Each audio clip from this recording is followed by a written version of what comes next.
Welcome है आपका हमारे YouTube चैनल में। आज मैं आपको 8वें वेतन आयोग पर बहुत सारी और बहुत ही इंपॉर्टेंट अपडेट्स दूंगा। मैं आपको बताऊंगा कि 8वें वेतन आयोग में क्या आपका फिटमेंट फैक्टर हो सकता है। सारा एक चार्ट लेकर आया हूं, डिटेल में बात करेंगे पूरा 8वें वेतन आयोग पर। आपके ग्रेड पे, आपके लेवल के हिसाब से क्या क्या आपका बेसिक होगा 8वें वेतन आयोग में, वो भी मैं बताऊंगा।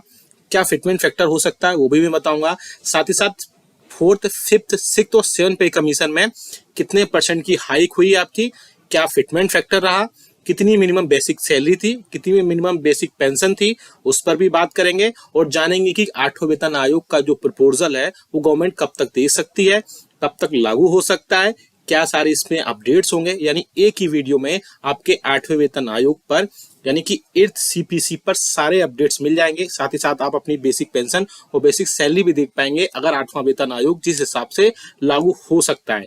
तो पूरा डिटेल में बात करेंगे, इसलिए इस वीडियो को पूरा लास्ट तक देखिएगा। और अगर चैनल पर पहली बार आए तो चैनल को फ्री में सब्सक्राइब जरूर करिएगा। सब्सक्राइब के ब्लैक बटन को प्रेस करके साथ ही साथ आप हमारी वीडियोस की लेटेस्ट अपडेट्स के लिए, लेटेस्ट इन्फॉर्मेशन के लिए बेल आइकन को यानी घंटे के निशान को प्रेस करना बिल्कुल मत भूलेगा। तभी आपके पास हमारी वीडियोस की लेटेस्ट अपडेट्स आ पाएगी और आप हमारी वीडियोस को इसी तरीके से आगे भी वॉच कर पाएंगे। सबसे पहले जानते हैं कि किन पे कमीशन में कितनी बढ़ोतरी हुई। थोड़ा एक रफली आइडिया लगेगा इससे कि 8 पे कमीशन में कितनी बढ़ोतरी हो सकती है। सामने एक आप चार्ट देख पा रहे हैं जिसमें जिसमें पे कमीशन लिखा गया है। दूसरे नंबर पे आप देख सकते हैं कितने परसेंट हाइक हुआ, वो देख सकते हैं। क्या फिटमेंट फैक्टर रहा वो यहाँ पर है। साथ ही साथ कितनी मिनिमम बेसिक सैलरी थी और उसके हिसाब से यहाँ पर किस हिसाब से बढ़ोतरी हुई। तो सबसे पहले हम बात करते हैं फोर्थ पे कमीशन की। थर्ड पे कमीशन से फोर्थ पे कमीशन में जब हम आए तो वहां पर 27.6% की टोटल बढ़ोतरी हुई बेसिक में। फिटमेंट फैक्टर वहां पर नहीं था और मिनिमम बेसिक सैलरी उसके बाद हुई 750 रुपए। अब आगे चलते हैं फिफ्थ पे कमीशन में। जब फिफ्थ पे कमीशन आया तो 31% की यहाँ पर बेसिक सैलरी में बढ़ोतरी हुई। फिटमेंट फैक्टर यहाँ भी नहीं था और बेसिक सैलरी 750 रुपए से बढ़ करके 2550 रुपए यहाँ पर हुई। अब बात करते हैं सिक्स पे कमीशन की। इसमें बढ़ोतरी हुई 54% की और यहां से अब फिटमेंट फैक्टर इंट्रोड्यूस हुआ, यानी कि 2250 रुपए में 1.876 का मल्टीप्लाई करने के बाद रफली 7,000 रुपए यहां पर आए। यानी फिटमेंट फैक्टर ऐसा क्रूशियल रोल प्ले करता है जब आपकी बेसिक सैलरी जो भी होगी और एक फिटमेंट फैक्टर निकल कर आएगा, उसके बाद ही यहां पर आपकी टोटल बेसिक सैलरी या बेसिक पेंशन काउंट होगी। सपोज करिए नेक्स्ट की बात करते हैं हम, यानी कि सेवंथ पे कमीशन में 14.29% की बढ़ोतरी हुई और फिटमेंट फैक्टर अभी आपका जो प्रेजेंट में है वो 2.57 है। और बेसिक सैलरी की बात करें तो आपकी बेसिक सैलरी 18,000 रुपए और आपकी बेसिक जो पेंशन है वो 9,000 रुपए। और वो आती कैसे है, आपका जो भी प्रीवियस में 7,000 आपकी पे कमीशन में था और उसमें 2.57 का मल्टीप्लाई जब किया गया तो आप देख सकते हैं कि रफली एग्जैक्ट 18,000 नहीं आते हैं, रफली 18,000 रुपए आए, 17,500 आए तो उसको 18,000 रुपए बेसिक बनाएगा। अब बात करते हैं कि 8वें वेतन आयोग में कितने परसेंट का हाइक होगा, क्या फिटमेंट फैक्टर हो सकता है और कितनी मिनिमम बेसिक सैलरी या मिनिमम बेसिक पेंशन हो सकती है। अब हम उसकी बात करेंगे। आपने देखा यहाँ पर फोर्थ से फिफ्थ के कमीशन में आप देख सकते हैं 31% का हाइक हुआ। सिक्स पे कमीशन में 54% का हाइक हुआ। सेवन पे कमीशन में 14.29% का हाइक हुआ। वहीं बात करते हैं अगर सिक्स पे कमीशन की, उसमें फिटमेंट फैक्टर 1.86 रहा। वहीं सेवन पे कमीशन की बात करते हैं, उसमें फिटमेंट फैक्टर 2.57 है जो करंटली अभी चल रहा है। अब बात करेंगे कि क्या 8वें वेतन आयोग में क्या फिटमेंट फैक्टर होना चाहिए। पहले आप भी वीडियो को रनिंग में ही कमेंट कर सकते हैं कि आपके हिसाब से कितना फिटमेंट फैक्टर होना चाहिए या कितने प्रतिशत की हाइक पेंशन और सैलरी में होने चाहिए जिससे आपकी मिनिमम बेसिक पेंशन और मिनिमम बेसिक सैलरी हो। हम पूरा डिटेल में चार्ट देखेंगे 8वें वेतन आयोग में क्या चार्ट होगा, क्या सारी अपडेट्स होंगी, वो चार्ट हम लेकर आए। आप देख सकते हैं ये चार्ट है और हम इसमें फिटमेंट फैक्टर जो है 2.528 लेकर आए। यानी फिटमेंट फैक्टर हम अगर एक्सपेक्टेड बात करते हैं इसमें कम ज्यादा भी हो सकता है, एग्जैक्ट यही भी हो सकता है। मैं आपको एक रफली आइडिया दे रहा हूँ कि फिटमेंट फैक्टर 2.28 अगर हम लेकर चलते हैं तो क्या आपका बेसिक पेंशन होगा, क्या बेसिक सैलरी होगी, ये सारी चीजें हम इस पर बात करेंगे। लेकिन सबसे पहले इस चार्ट पर, इस टेबल पर बात करने से पहले हम थोड़ा सा ये बात कर लेते हैं कि 8वें वेतन आयोग का प्रपोजल कब तक आ सकता है, क्या इसमें अपडेट्स आएंगे वो हम यहाँ पर देख लेते हैं। सबसे पहले आप देख सकते हैं मीडिया में जो खबरें आई उन पर बात करें थोड़ा सा। 8th pay commission central government receives proposal expected to be unveiled in July 2024, यानी कि जुलाई 2024 तक सेंट्रल गवर्नमेंट एक प्रपोजल एक्सपेक्ट कर रहे हैं सेंट्रल गवर्नमेंट से। आप देख सकते हैं इसमें central government has received a comprehensive proposal to establish the 8th central pay commission CPC timed with the upcoming budget for 2024 expected to be unveiled in July. The proposal aims to review and revise the basic pay, allowances, pensions and other benefits for central government employees and pensioners. यानी कि जुलाई में जो budget session है, जो आने वाला budget session है, उसमें इस पर बात हो सकती है। आगे आप देख सकते हैं urgent call for the 8th pay commission. Mister Shiv Gopal Mishra, secretary of the national council staff side of joint consultative machinery यानी JCM for central government employees has urged the government to prioritise the formation of 8th CPC. In a detailed letter to the cabinet secretary, Mishra highlighted the need for this commission to address the economic challenges faced by the government employees and government pensioners. तो आप देख सकते हैं कि जो NCJCM के secretary है mister Shivgopal Mishra, उन्होंने गवर्नमेंट को एक लेटर लिखा और लेटर में 8वें वेतन आयोग को जल्द से जल्द लाने की, जल्द से जल्द फॉर्म करने की बात कही गई है, क्योंकि इकोनॉमिक जो भी चैलेंजेस हैं वो बहुत ज़्यादा फेस करने पड़ रहे हैं गवर्नमेंट एम्प्लॉयज़ को और गवर्नमेंट पेंशनर्स को। अब बात करते हैं थोड़ा सा बैकग्राउंड की और क्या टाइमिंग हो सकती है 8वें वेतन आयोग की, उस पर भी एक बड़ी हम यहाँ पर डिस्कशन करेंगे। Traditionally, the central government commission is formed every 10 years to evaluate and recommend changes to the pay structures, allowances and benefits of central government employees, incorporating necessary adjustment for inflation. यानी कि 8वें वेतन आयोग या कोई पे commission होता है वो उसका एवोल्यूशन और रिकमेंडेशन किए जाते हैं, उसके वेतन भत्ते और जो भी बेनिफिट्स होते हैं सेंट्रल गवर्नमेंट एम्प्लॉइज और पेंशनर्स के, वो इन्फ्लेशन के चलते ऐसा सब किया जाता है।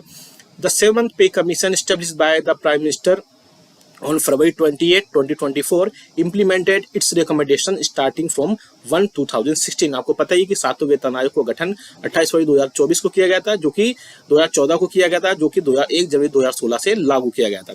अब बात करते हैं CPC कब से स्टार्ट हो सकता है। The 8th CPC is proposed to commence from 1 जनवरी 2026, यानी कि एक जो आपका 8वां वेतन आयोग है एक्सपेक्टेड है कि 1 जनवरी 2026 से इसे एक्सपेक्ट किया जा रहा है। However, the government has yet to announce the formal establishment, leaving over 1 crore central government employees and pensions awaiting updates। आप देख सकते हैं कि जो सेंट्रल गवर्नमेंट के 1 करोड़ एम्प्लॉइज और पेंशनर्स है वो 8वें वेतन आयोग का इंतजार कर रहे हैं और देखना होगा कि कब तक इसमें क्या क्या चीज़ें अपडेट होती हैं। मोस्ट प्रोबेबली चांसेस है कि जुलाई तक इसमें कोई ना कोई अपडेट निकल कर आएगा और उसके बेसिस पर हम फिटमेंट फैक्टर के बढ़ोतरी होने के बाद कर्मचारियों, पेंशनर्स और फैमिली पेंशनर्स का 8वें वेतन आयोग का गठन हो सकता है। हम प्रोजेक्शन की बात कर रहे हैं यहाँ पर, इसमें कोई भी बढ़ोतरी या कमी हो सकती है। प्रोजेक्टेड है 8th पे कमीशन के हिसाब से अगर हम बात करते हैं यहाँ पर, तो आप देख सकते हैं 8th CPC for level 1 to level 5 fitment factor की बात करें यहाँ पर, क्योंकि मैंने अभी प्रीवियस बताया कि फिटमेंट फैक्टर ही सबसे बड़ा रोल, क्रूशियल रोल प्ले करेगा आपकी पेंशन, आपकी सैलरी में कितनी बढ़ोतरी होती है। तो आप देख सकते हैं हमने level 1, level 2, level 3, level 4, level 5 के यहाँ पर टेबल लेकर आए हैं, जिसमें 6 पे कमीशन, 8वें पे कमीशन में कितनी बेसिक आपकी होने जा रही है वो हम इस टेबल में बताने जा रहे हैं। तो आप सबसे पहले बात करते हैं लेवल 1 की। अगर आपका बेसिक इस टाइम पे 18,000 रुपये है तो आपका 8th पे कमीशन में फिटमेंट फैक्टर 2.28 के बेसिस पर 41,000 रुपये हो सकता है। वही बात करें इसमें आपका लेवल 1 में अगर आपकी बेसिक 18,500 रुपये है तो 42,000 रुपये आपका बेसिक हो सकता है। वही हम बात करें लेवल 1 में आपका अगर बेसिक 19,100 रुपये है तो 43,400 रुपये यहाँ पर हो सकता है। ऐसे इसमें बढ़ोतरी होती है, 19,700 है तो 44,700 हो जाएगा, 20,300 है तो 4600 हो जाएगा, 20,900 है तो 47,400 हो जाएगा, 21,500 है तो 48,800 हो जाएगा, 2200 है 50,200 हो जाएगा, 22 और 800 है तो 51,800 हो जाएगा। ऐसे ही करके इसमें बढ़ोतरी होती जाएगी। आप ये टेबल का स्क्रीनशॉट भी ले सकते हैं या फिर आप कमेंट बॉक्स में यस लिखेंगे, वहां से आप ये टेबल सीधा सीधा डाउनलोड कर पाएंगे। आप देख सकते हैं आपकी जो भी बेसिक होगी उसके हिसाब से आप यहाँ पर टेबल देख लीजिएगा और आप अपना जो भी आपका बेसिक है वो यहाँ से डाउनलोड कर पाएंगे। काफी बड़ी टेबल है, आप इसमें 40 कॉलम्स बनाए गए हैं। अब बात करते हैं लेवल 2 की। अगर लेवल 2 में आप अगर आते हैं और आपका अगर बेसिक जो है वो 19,900 है तो 8 पे कमीशन में आपका फिटमेंट फैक्टर 2.28 के बेसिस पर आपका जो सैलरी बेसिक होगा वो 45,400 रुपये होगा। वहीं अगर हम बात करें आपका लेवल 2 में 20,500 अगर आपका बेसिक है तो 8 पे कमीशन में 46,700 रुपये हो सकता है। वहीं बात करें हम 21,100 रुपये अगर आपका बेसिक है तो 48,100 रुपये हो जाएगा। और अगर 21,700 रुपये आपका अगर बेसिक है तो 49,500 रुपये आपके बेसिक होने की पॉसिबिलिटीज हैं। वहीं आप अगर टेबल को इसको देखें तो सारे बढ़ते हुए क्रम में आपकी 8 पे कमीशन में कितना टेबल होगा, कितना आपका फिटमेंट फैक्टर के बेसिस पर होगा, वो आपका हो सकता है। वहीं हम लेवल 3 की बात करें, अगर आपका लेवल 3 में जो ग्रेड पे है वो 2,000 रुपये है। आप देख सकते हैं लेवल 3 में बेसिक अगर आपका 21,700 रुपये है तो आप 49,500 रुपये यहाँ पर आपका बेसिक हो सकता है। यहीं बात करें अगर हम आपका बेसिक 22,400 रुपये है तो 51,100 रुपये तक इसमें पॉसिबिलिटीज जताई जा रही है। वहीं बात करें अगर हम फिर से 23,100 रुपये इसका बेसिक है तो 52,700 रुपये बेसिक हो सकता है। लेवल 3 में फिर से अगर हम आपका बेसिक बात करें 23,800 तो 54,300 यहाँ पर हो सकता है। फिर से अगर हम बात करें 24,500 तो 55,900 आपका यहाँ पर बेसिक दिखाई दे रहा है। बात करें फिर से लेवल 4 जो कि ग्रेड पे होता है 2400, इसमें अगर हम बात करें तो 7 CPC में बेसिक स्टार्ट होता है 25,500 से। तो 8वें वेतन आयोग में 2800 ग्रेड पे होने के बाद 2800 फिटमेंट फैक्टर 2.28 होने के बाद आपका बेसिक 58,100 रुपये हो सकता है। वहीं 26,300 की बात करें, अगर आपका बेसिक 26,300 होता है तो 60,000 रुपये आपका बेसिक हो सकता है। अगर हम बेसिक की बात करें 27,100 अगर आपका बेसिक होता है तो आपका फिटमेंट फैक्टर 2.28 के बेसिस के बाद 61,800 रुपये यहाँ पर बढ़ोतरी हो सकती है। वहीं अगर 4th की बात करें, अगर आपका बेसिक 27,900 रुपये है तो इसमें 63,600 रुपये, और अगर आपका बेसिक 28,700 रुपये है तो 65,400 रुपये आपकी बेसिक होने की पूरी पॉसिबिलिटीज बताई जा रही है। अगर हम लेवल 5 की बात करें जिसका ग्रेड पे 2800 होता है, अगर 7 CPC में स्टार्टिंग लेवल 5 में 7 CPC है 29,200 होने के बाद 66,600 रुपये यहाँ पर हो सकता है। वहीं अगर 30,100 है आपका बेसिक तो 68,600 रुपये हो सकता है, और 31,100 रुपये है तो 70,700 रुपये हो सकते हैं। 31,900 रुपये अगर आपके बेसिक है तो 72,700 रुपये हो सकता है। 32,900 बेसिक है तो आपका 75,000 टोटल बेसिक हो सकता है। और वहीं बात करें 33,900 अगर आपका बेसिक है तो 77,300 रुपये आपका बेसिक होने की यहाँ पर 8वें वेतन आयोग में पॉसिबिलिटीज जताई जा रही है। ये बहुत अच्छी टेबल है।